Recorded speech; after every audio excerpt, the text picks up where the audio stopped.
दिल्ली में बस मार्शलों की नौकरी को लेकर राजनीति जारी है। बीजेपी आम आदमी पार्टी पर आरोप लगा रही है, आपका भारतीय जनता पार्टी पर आरोप है। आज कुछ बस मार्शल हैं, वो इकट्ठे होकर बीजेपी कार्यालय पहुंचे हैं, बीजेपी प्रदेश अध्यक्ष के सामने अपनी कुछ मांगे रखने के लिए। इस पर और बातचीत करने के लिए मेरे साथ कुछ बस मार्शल हैं। तो क्या है सर आपकी अब प्रमुख मांगे? अब कहीं ना कहीं बहाली होती दिख रही है। सर, बहाली होती हुई तो दिख रही है, लेकिन कुछ न कुछ अड़चने आ रही हैं। अभी प्रस्ताव तो विधानसभा से पारित होकर कैबिनेट ने पास करके भेज दिया एलजी साहब के पास में। अब एलजी हमने मिलने का समय दिया था, लेकिन उन्होंने समय हमें मिलने का नहीं दिया। तो आज बीजेपी अध्यक्ष जी ने वादा किया था हमारे धरने पर आके कि हम आपकी नौकरी वापस कराने के लिए हम एलजी के पास में मिलेंगे। तो आज हम उनके सामने खड़े हैं कि आप हमारी नौकरी वापस कराने में हमारी जल्दी से जल्दी हमारी नौकरी वापस। 4 महीने से हम धरने पर बैठे हुए।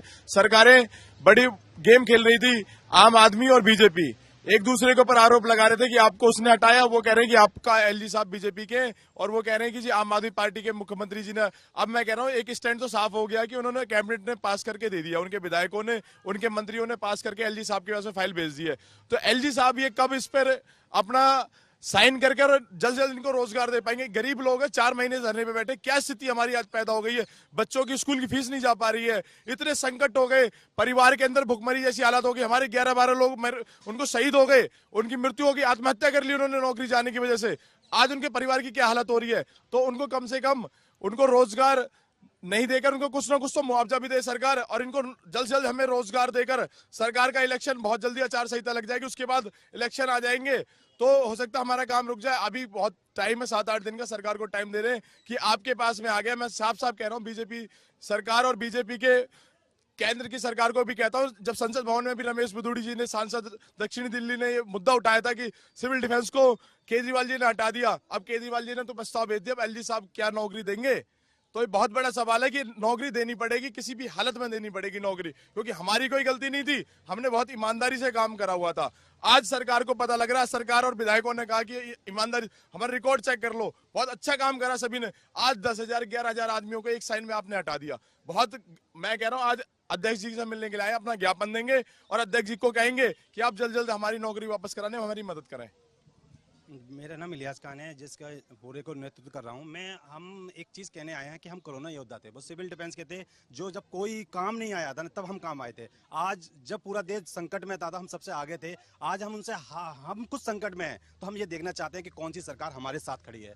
जब प्रधानमंत्री ने हमारी तारीफ करी थी तो सबने तालियां बजाई थी। आज हम संकट में हैं, तो क्या पूरी दिल्ली की क्षेत्र की जनता हमारे साथ है? हम दिल्ली के वोटर हैं साहब, हम कहीं से विदेश से नहीं आए हुए, हम दिल्ली के लोग हैं। तो चाहे आम आदमी हो या बीजेपी हो, उन्होंने अपना स्टैंड क्लियर करा। अब इनसे हाथ जोड़ के अपील कर रहे हैं, गृह मंत्री के पास भी जाएंगे, प्रधानमंत्री के पास जाएंगे। हम कोरोना योद्धा हैं साहब, हमारा रोजगार हमें वापस कर दी जाए, हमसे राजनीति ना करी जाए।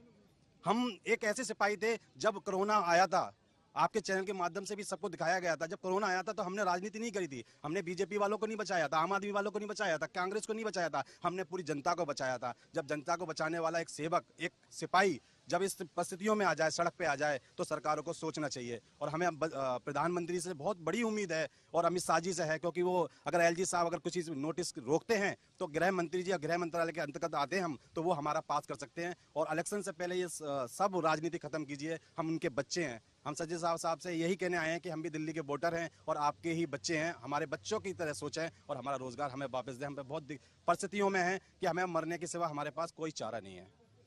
पिछले साल नवंबर 2023 में देखा गया था कि 10,000 बस मार्शल और सिविल डिफेंस वॉलंटियर्स को उनकी नौकरी से निकाल दिया गया था।